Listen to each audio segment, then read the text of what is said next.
Kate? Jacqui. Thank you, Kate. There are reports that the administration is going to require COVID vaccines for undocumented migrants at the southwest border, just as Title 42 is expected to end, and right after the fourth shot got FDA approval.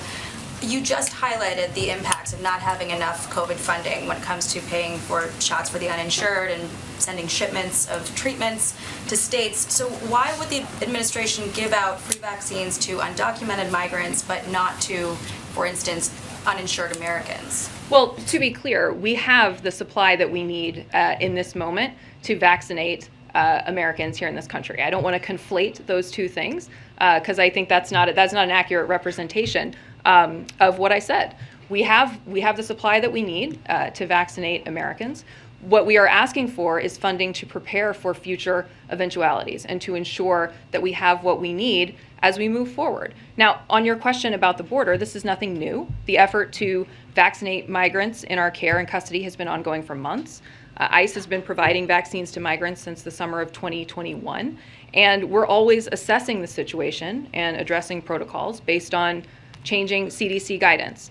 But in order to ensure the safety of border communities, and the workforce, and the migrants themselves, DHS is now requiring age-appropriate vaccinations for non-citizens who are taken into Border Patrol custody. But again, this is consistent with overall CDC guidance for those entering the country, be it by air or land. And we know that vaccinating people is the best way to protect from the virus and to protect against the spread of the virus. Can you clarify that the New York Times story framed it as something that was about to get underway in certain sectors of the southwest border?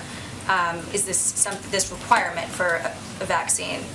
Is that accurate? Is that something that is going to take place? Because, and the reason I ask is, if you're talking about future supply, and this is a future effort, how are those two things not sort of in conflict? Well, as I said, it is actually nothing new. I mean, we have been vaccinating migrants in our care and custody for many, many months. So ICE, as I said, has been providing vaccines to migrants since the summer of 2021. So this is not anything new, as we know that this is, again, the best way to protect people from the virus and to prevent the spread of the virus is to ensure that they're vaccinated. Title 42 is about to end then?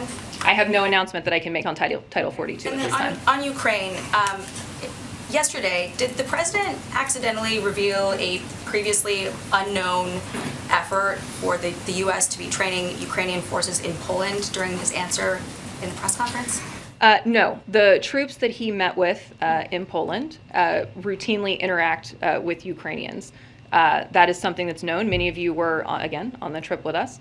That is something that's known. That is in no way revealing compromised information. That being said, there's nothing further that I have to say on that beyond what the president said yesterday.